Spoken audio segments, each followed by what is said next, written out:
Hello again, everybody. Scott Griffin, Tide and Tiger, Rodney Orr of Tider Insider with your practice report midweek of Colorado State. Let's talk about practice a little bit. You noticed some on the offensive line.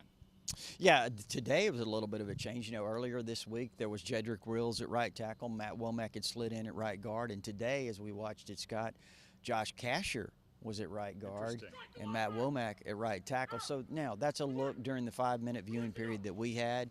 Again, I'm sure that all of those guys are still working at those positions and the different combinations. Nick Saban did say Lester Cotton would likely play this Saturday, and he was out there practicing. Here's what he had to say about Josh Jacobs, the running back who's looking better and better each day in practice. I don't know. He's been practicing.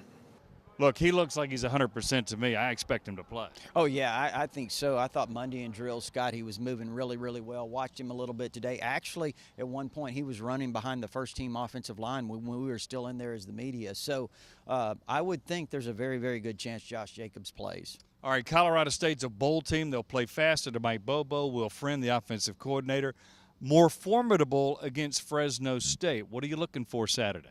Well, I think obviously that, they're extremely well coached. They can score a lot of points. I think that when you look at Alabama defensively, they should be pretty good in spite of all the injuries that they're still trying to recover from and the new faces and all of that. I want to see offensively, did they take that next step? Did we continue to see more and more diversity as we did in the Fresno State game? Throwing down the middle, throwing to the tight ends, those types of things. We saw snaps under center. We did see a couple of passes to the tight end. Of course, Hale Hinges with a touchdown. Irv Smith with a little out pattern on the right side. I'm looking for that ball to come out again. Jalen Hurts is what I noticed. That ball came out a lot quicker Saturday.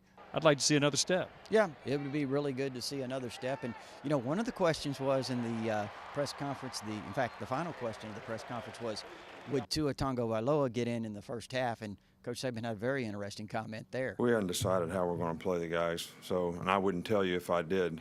So, I don't mind you asking a question, but I don't need to answer it. But I will call Colorado State and tell them exactly what we want to do as soon as I get out of here. I know Mike Bobo, his dad lives up by my house at Lake Raven, so I'll just call him up and tell him who we're playing, when, how long, when we're putting them in. We'll tell them the whole thing. All right? Is that all right with you? So you can call him and find out. All right, see y'all later. Look, I think Tua's going to play in this game too. It's a better competition. He may not get in as early, but I expect him to play. Yeah, I would think so. Again, whatever the rotation is, we don't know, but certainly would expect him to get in there at some point.